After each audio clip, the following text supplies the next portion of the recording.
Nelson Mandela disait l'éducation est l'arme la plus puissante pour le développement d'un peuple. C'est dans ce même ordre d'idées que nous le rejoignons en disant l'éducation est le tremplin d'une nation prospère et d'un développement durable. Bonsoir et bienvenue à tous pour ce nouveau numéro de Student Debate, l'émission qui donne la parole aux jeunes diplômés de parler de leur actualité. Ce soir, on débat sur la thématique comment gérer l'après-diplôme. Après les diplômes, qu'en est-il de l'avenir? Et sur ce plateau, je reçois deux grandes personnalités. À ma gauche, à mon extrême gauche, le chercheur en philosophie, M. Com Ardin. Bonjour, M. Com Ardin. Je vous en prie, bonjour. Comment vous allez? Je vais bien, merci. Ça va très bien chez mon côté, merci. À mon extrême droite, j'ai l'éminent Prosper Tenke, Master 2 en philosophie. Bonjour, Prosper. Si, bonjour, Adimi. Comment vous allez? Bien, bien, et vous? Ça va. Je suis heureux de vous recevoir sur le plateau de Student Debate. L'honneur est partagé. Commençons vivement. Je commence par vous, mon éminent chercheur. Selon vous, comment aborder, quel est l'état d'esprit pour aborder l'après-diplôme? Alors, je tiens déjà à saluer l'initiative et à louer, n'est-ce pas, tous ceux qui ont eu, n'est-ce pas, l'état d'esprit de mettre une telle émission, n'est-ce pas, sur place. Et je tire encore ma révérence de ce que vous avez porté votre choix sur ma personnalité, aussi humble soit-elle. Alors, la question, elle est fondamentale et j'ai bien voulu dire, la question est de haute facture parce qu'aujourd'hui, avec la conjoncture économique, la jeunesse que nous sommes, la jeunesse qui vient derrière nous, est en train, n'est-ce pas, de faire face à beaucoup de difficultés. Et le thème que vous avez formulé, à savoir ce que la jeunesse, de façon grosso modo, ce que la jeunesse peut faire après avoir obtenu un diplôme, et c'est une question fondamentale.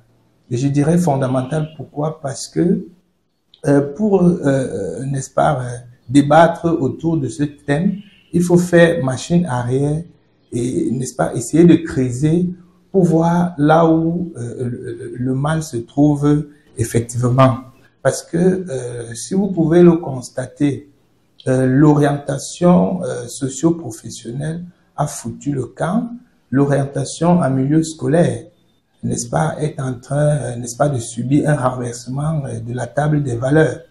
Je le dis pourquoi? Parce que lorsque nous faisons des statistiques au sein de nos établissements, on se rend compte que ceux qui ont pris la charge, je ne voudrais pas jeter la responsabilité ou bien le tort sur qui que ce soit, mais les statistiques en disent long. Lorsque nous faisons un tout petit peu de statistiques au sein de nos établissements, on se rend compte que ceux qui ont la charge d'orienter nos enfants prennent un peu cela à la légère.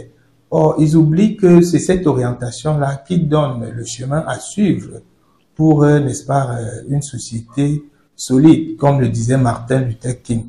Maintenant, si nous poussons le pion un peu en avant, on va être buté à la situation selon laquelle l'orientation socio-professionnelle également a foutu le camp. Voilà pourquoi vous vous rendrez compte que la jeunesse, après l'obtention bel et bien des diplômes, et qu'ils en ont, ils n'ont pas de quoi faire, ils se retrouvent en train de faire ci et là, sans frustrer et sans perspective. Mais alors, il faut se poser la question fondamentale. Quel est le diplôme que vous avez obtenu et quel est le type de travail ou de métier que vous avez opté faire dans l'avenir? C'est ça le véritable problème. Parce que, il faut le dire, notre système éducatif aujourd'hui étant calqué sur la bureaucratie, la jeunesse a cru que avoir un travail, c'est de se retrouver derrière un bureau avec un climatiseur. Et au soir de l'obtention de leur diplôme, ils sont un tout petit peu égarés parce que ils n'ont pas compris qu'il fallait ouvrir les horizons, à savoir que l'orientation socio-professionnelle ne se limite pas à la bureaucratie que notre système colonial, voire néocolonialiste, nous a imposé. Donc, il faut déjà réfléchir, pour planter le décor, il faut déjà réfléchir comment est-ce que nous devons orienter la jeunesse dans la recherche des débouchés au lendemain, n'est-ce pas, de l'obtention de leurs différents diplômes. Je crois que, si vous le permettez, je vais revenir pour ample explication. Merci, éminent chercheur. Je me tourne vers vous, Monsieur Prosper. Croyez-vous qu'il y a des filières supérieures et des filières inférieures au niveau de l'académie? Dans l'entente de mes propos, je dirais d'abord un grand bravo à la maison pour l'initiative, parce que justement, nous sommes dans un système politique ou alors dans une cité où la jeunesse déjà est, il faut le dire, est lésée d'après des analyses et autres. Donc, voir les diplômes. De nos jours, il faut, avant de parler du diplôme, il faut d'abord retourner à la base.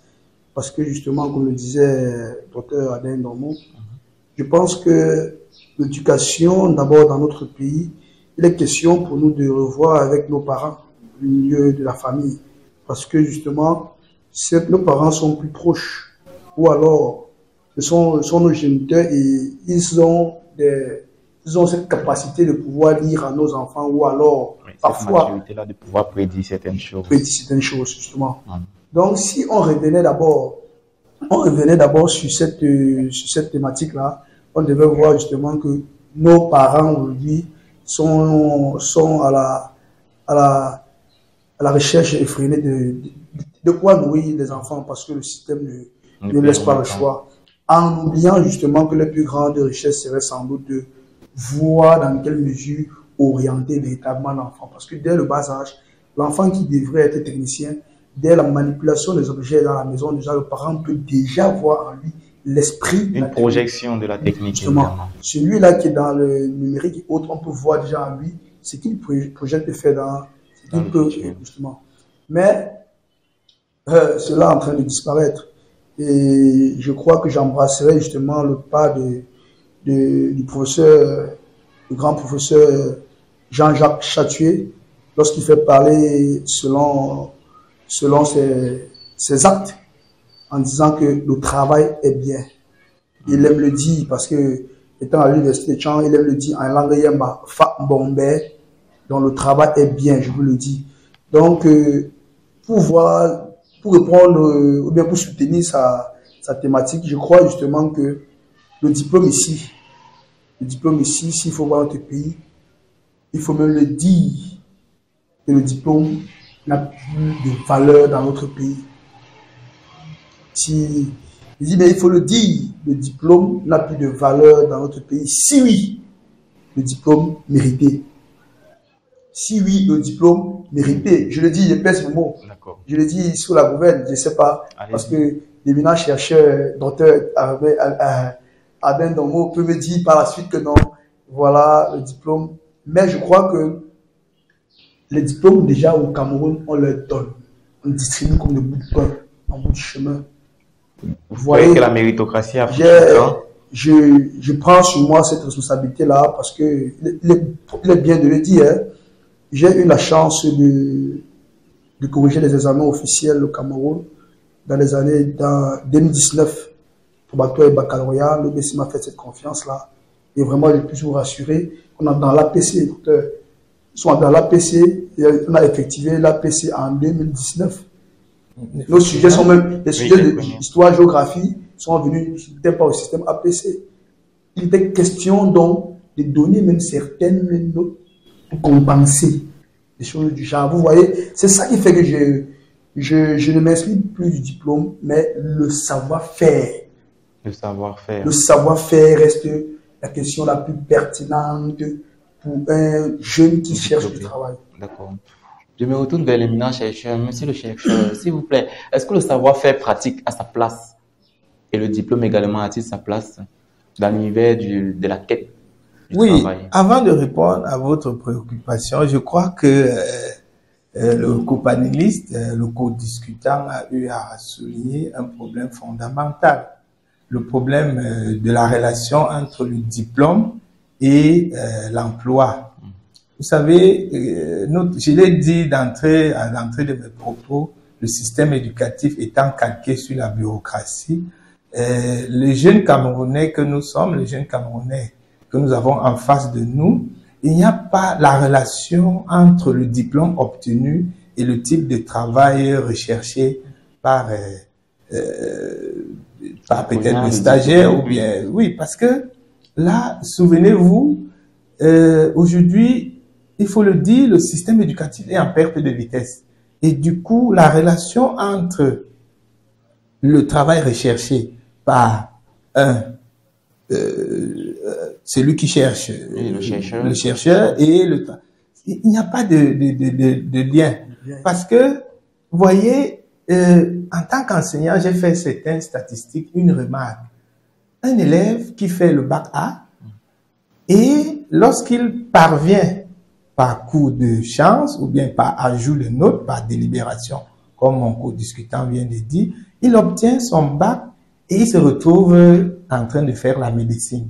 Je me demande bien où est le lien entre le bac A et la médecine. C'est un capharnaüm. Ouais, on note là la mauvaise orientation, justement. Effectivement, voilà pourquoi j'ai parlé de l'orientation. Et le collègue a parlé, n'est-ce pas, de la responsabilité des parents. Les parents sont désormais au cœur de la recherche effrénée du capitalisme néolibéral en oubliant l'orientation effective des enfants. Maintenant, s'il faut rechercher des voies et moyens pour orienter ces enfants, il va falloir les interpeller à la réforme de la pensée. Comme disait Edgar Morin, il faut réformer entièrement l'homme. Parce qu'il faut le dire, l'homme est en perte de vitesse. Et comment réformer cet homme-là? La réforme de la pensée. Il faut déjà sortir du carcan de la médiocrité, comme disait John Moller, pour l'excellence. Et comment sortir dans ce carcan de la médiocrité? Simplement à se donner dans le travail. Pas le travail qui nous procure de l'argent, mais le travail qui consiste à s'améliorer intérieurement et extérieurement. Et la jeunesse aujourd'hui emploie à la facilité, emploie à tous les mots que je ne voudrais pas citer ici. Il faut déjà voir comment rejoindre le fil à l'aiguille. Ouais. Rejoindre le fil à l'aiguille, ça veut dire quoi? La corrélation entre le diplôme obtenu et le type de travail que l'on veut effectuer. Il faut déjà pousser cette jeunesse à savoir que nous sommes à l'ère de la mondialisation. Et à l'ère de la mondialisation, c'est l'ère de la compétition. Le monde est devenu aujourd'hui un village planétaire. Et en tant que village planétaire, vous, en tant que présentateur télé, si vous avez passé le temps à obtenir les diplômes à base du favoritisme, à base du clientélisme, à base, n'est-ce pas, du réseautage. Rassurez-vous, à l'ère de la mondialisation où le travail n'est plus le travail qui est sous votre nez, mais un travail qui se trouve au nez de tout le monde. Parce que celui qui se trouve en France présentement peut savoir qu'il y a un poste de présentateur télé à tel endroit, sur la toile. Justement. Donc, il faut déjà faire cette sonnette, il faut déjà tirer sur la sonnette d'alarme afin que la jeunesse puisse comprendre que si vous voulez un travail, il faut déjà être compétitif. Et comme je l'ai dit, être compétitif, mais je ne voudrais pas faire de la publicité ici.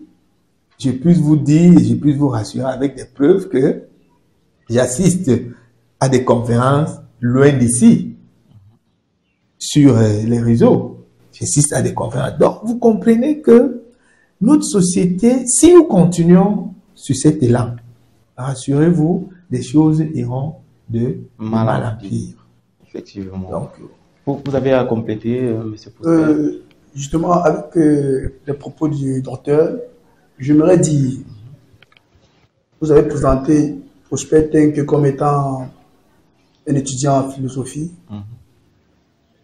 Aujourd'hui, après les études en philosophie, il n'y a pas d'emploi au Cameroun. Qu'est-ce qu'il faut faire? Il fallait nourrir la famille. Il fallait faire que la famille soit à l'aise, payer la scolarité des petits frères et ceux qui sont derrière. Qu'est-ce qu'il fallait faire? Je suis en dans la vacation. J'ai enseigné pendant 3 années du côté du Noun. Après avoir fini d'enseigner ou alors trouver qu'il était loin de la famille à Douala, moi dans le monde. Il décide de rentrer sur Douala. Étudiant en philosophie, je me retrouve commercial, market developer aux boissons du Cameroun. J'ai travaillé pendant 1 an et demi. Je ne sais pas si vous voyez. Oui, je comprends. La philosophie et le commerce.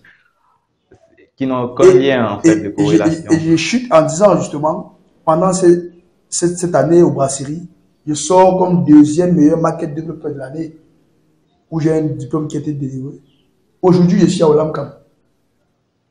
Vous voyez, s'il fallait que je reste dans le sillage de mes diplômes, soit à l'ESSEC, et pas à l'ESSEC, où je suis dans la gestion de la communication, parce que justement, en rapport avec mon diplôme de philosophie, ça peut marcher.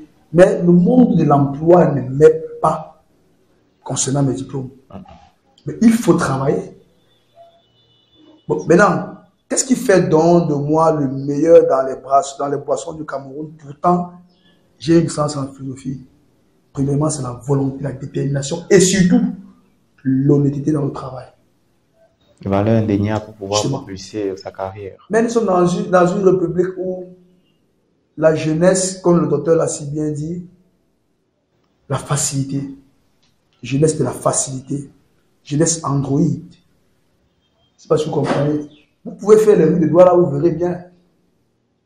Vous pouvez faire les rues de Douala. Vous savez, pour mieux parler de la jeunesse aujourd'hui, il faut d'abord faire une étude sociologique. Il faut descendre dans les rues. Il faut aller dans les synacs. Il faut aller dans les boîtes de nuit. Il faut aller dans les lieux de loisirs. Vous verrez justement à quoi est-ce que la jeunesse est arrimée. Justement. Et si vous permettez, vraiment, je crois que la jeunesse camerounaise, si on laisse cette jeunesse-là elle-même comme elle est délaissée, parce que justement, je sais pas s'il existait encore un ministère de la jeunesse dans notre pays, parce que les médias de nos jours, non, il existe. Parce que les médias de nos jours, justement, quand nous regardons les chaînes de télévision, soit CATV, soit on n'en fait jamais pas. Jamais. Si oui, le sport, peut-être ça donne beaucoup d'argent, rapporte beaucoup d'argent au pays. Si oui, les travaux sur les chantiers dans nos pangars, les chantiers qui sont presque jamais achevés. Vous voyez, ce ministère pour moi, a été oublié. Et que faut-il faire alors en réalité pour pouvoir mieux orienter cette jeunesse dans la quête du diplôme et la quête de l'emploi futur? Comme je l'ai dit à l'entame de mes propos, je pense que si déjà le politique qui a eu le soin de nommer un ministère, ou de créer un ministère, avec cela, ça ne marche pas. Je crois justement qu'il est question pour de faire un retour en famille. Moi, je pense pour l'orientation. L'orientation familiale reste et pour moi demeure. Parce que, capital. Justement, parce que le politique a fait ce qui est dit dans la Constitution. Et il avait dit en 1911, je crois, que la jeunesse est le fer de lance de la nation. Quand il revenait pour l'ouverture du 11 février, jeunesse fait de lance de la nation. Ça veut dire que si la jeunesse est pourrie, c'est-à-dire que la nation est bafouée, est foutue. Je ne sais pas si on voit le lien. Mais maintenant, si le politique ne parvient pas, le papa ou bien le parent, nous les parents, parce que moi, nous avons obligation, parce que justement, mon souhait premier, c'est que ma progéniture soit une progéniture exemplaire, soit une progéniture modèle. Je ne sais pas si vous comprenez. Donc, j'ai pour obligation de me rassurer que, parce que justement, c'est cette progéniture qui marque la preuve de mon existence. Si à jamais je ne suis pas là, c'est la seule preuve palpable et tangible de mon existence. Donc, j'ai pour obligation, justement, de ne pas seulement les confier aux politiques à travers les institutions éducatives et autres, mais de prendre sur moi la lourde responsabilité de l'éduquer. Bon, maintenant, à côté de ça, il faut que la jeunesse comprenne que nous ne sommes plus à l'époque de la divinité où la main est tombée du ciel. Non. Nous sommes Cette à fois, cette il faut aller époque-là. chercher, bien sûr. Nous sommes plus à cette époque-là. Et si un jeune a besoin de l'emploi, il doit se faire violence. Il doit se faire violence. Parce qu'il a un diplôme à l'opposé de ce qu'il fait. Justement, il doit se faire violence. Mais si le jeune ne veut pas que le doigt soit sale, si le jeune ne veut pas que la chaussure soit sale, qu'est-ce qu'il faut donc faire? Retourner en famille, peut-être la solution. Je me retourne vers vous, chercheur. Oui, c'est un débat très intéressant et j'en suis flatté. Mais permettez-moi de rebondir sur ce que le collègue vient de dire. Voyez-vous, chers collègues et chers respectés collègues, parler en tant que philosophe lorsque vous décriez de ce que vos diplômes ne reflètent pas l'employabilité que vous effectuez, je vous dirais peut-être quelque part, vous vous êtes trompé. Lisez Adam Smith. Vous allez l'économiste Adam Smith. Lisez Karl Marx dans Le Capital. Je crois que vous vous êtes frotté à ces ouvrages-là. Vous allez comprendre que, et c'est pas moi qui le dis, c'est Socrate en son temps qui disait que la philosophie est la mère de toutes les sciences. Donc, en tant qu'un philosophe, vous avez tout le droit de vous frotter, n'est-ce pas, à tout coin de la société. Maintenant, je reviens à notre thème. Comment faire pour comment gérer l'après-diplôme? Oui, pour que la jeunesse revienne de façon très raisonnable dans le travail. Alors, il faut déjà faire comprendre à la jeunesse de mettre, pas de mettre totalement à côté, parce que j'ai voulu dire de mettre à côté la bureaucratie. Le terme emploi, nous avons dans notre pays les PME, oui. petites et moyennes entreprises.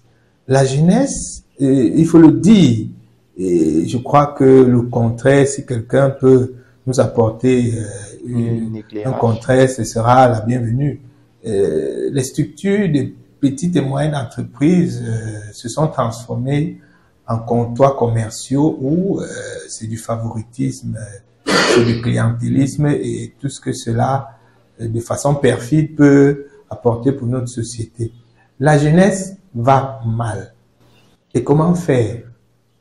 La finalité d'un diplôme, pour moi, et je crois que lorsque je vais le dire, d'aucuns diront non, c'est parce que tu as déjà eu ce qu'il faut faire. Non. La finalité d'un diplôme n'est pas d'avoir nécessairement un travail dans un bureau.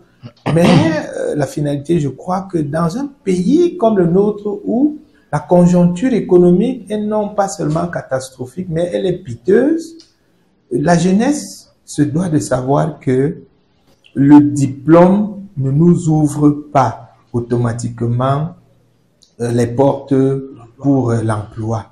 Parce qu'il y a ce qu'on appelle l'entrepreneurial. Lorsqu'un jeune, et parfois, lorsque je suis au niveau de l'université, je vois une étudiante ou bien je vois un étudiant qui vient à l'école avec son seau de croquettes, son seau de biscottes, etc. Je me dis, oui, c'est déjà quelque chose. Parce qu'aujourd'hui, comme je l'ai dit d'entendre mes propos, la jeunesse pense que la réussite, c'est exponentiel. Non, la réussite n'est pas exponentielle. Il faudrait que nous puissions comprendre, nous les jeunes, nous puissions comprendre que vous pouvez avoir des diplômes et puis vous rentrez très bas pour avoir de quoi faire, de quoi travailler. Je le dis pourquoi? Parce que vous allez voir un jeune qui sort là avec son master, comme l'éminent collègue, il sort là avec son doctorat. Vous proposez à ce dernier de venir balayer dans une entreprise, il vous dira que non, son diplôme ne permet pas. Je me demande, mais qu'est-ce qui n'a véritablement pas marché? Et retourner au travail, comme je l'ai dit, n'est pas nécessairement aller dans un bureau. Je le dis souvent aux jeunes demoiselles. Avec 5 000 francs, vous pouvez commencer quelque chose. Et je m'explique. Lorsque vous allez du côté du marché Sandaga, on vend des fruits de ce côté. Vous achetez 2 têtes de pastèque, 2 têtes d'ananas, quelques oranges. Vous achetez un seau transparent de 1300. Vous découpez cela, vous mettez dans des plastiques, vous mettez dans le seau, vous posez sur la tête. Vous faites le tour de Aqua. Avant la fin de la journée, vous avez, je fais des statistiques de façon générique. Vous avez acheté la tête de pastèque à 700 francs, 2 têtes 1400, 2 têtes d'ananas, ça fait 2800, quelques oranges de 1000 francs, ça fait 3800.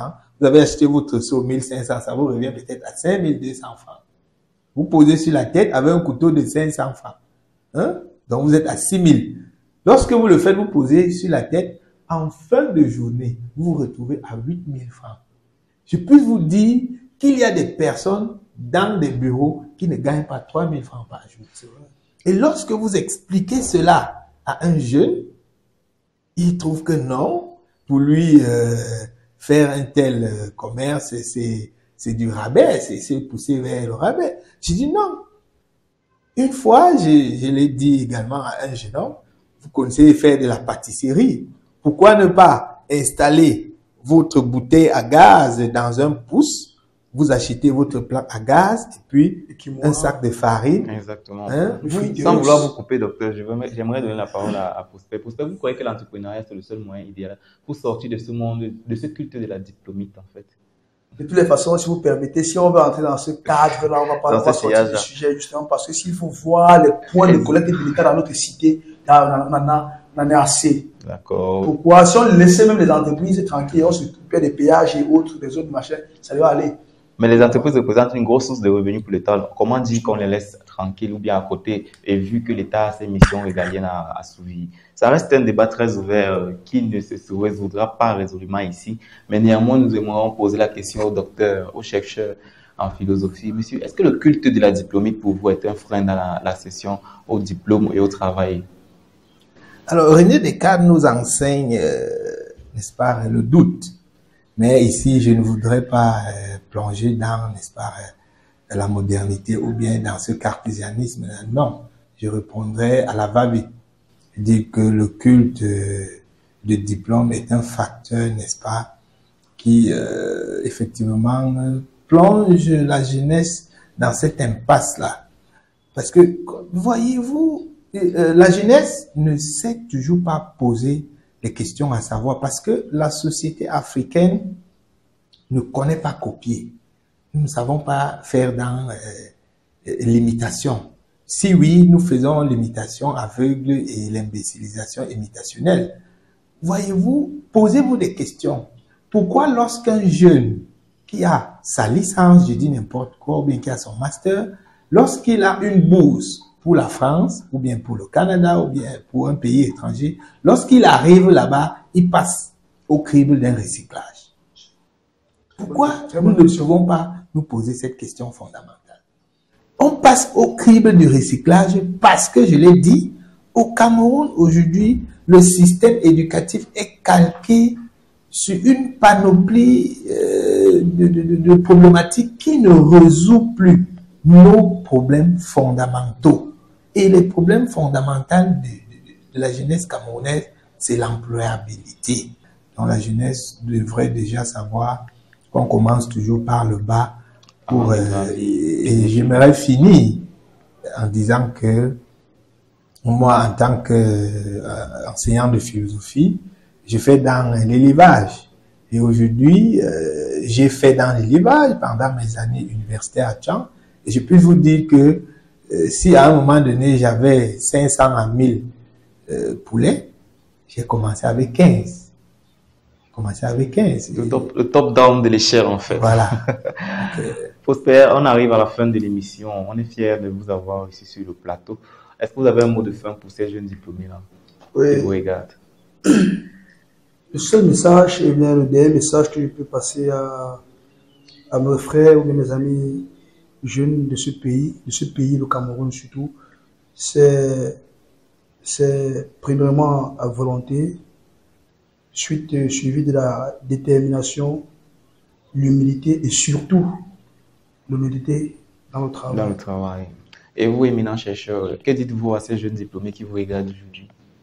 Oui, aux jeunes qui me regardent, je vais simplement leur dire de patienter, de s'instruire, de se réformer, parce que je l'ai dit, la réforme de la pensée.